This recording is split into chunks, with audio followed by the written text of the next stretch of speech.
देशपालकं त्वधर्ममार्गनाशकं कर्मपाशमोचकं सुशर्मदायकं विभुं स्वर्णवर्णशेषपाशशोभिताङ्गमण्डलं काशिकापुरादिनाथ कालभैरवं भजे।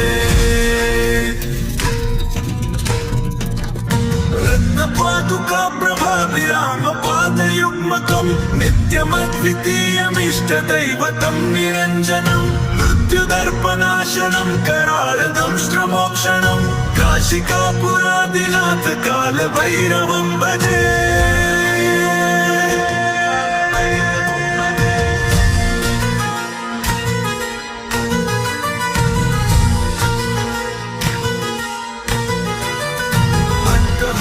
भिन्न पद्मजाण्डकोश सन्ततिं दृष्टिपातनष्टपापजालमुग्रशासनम् अष्टसिद्धि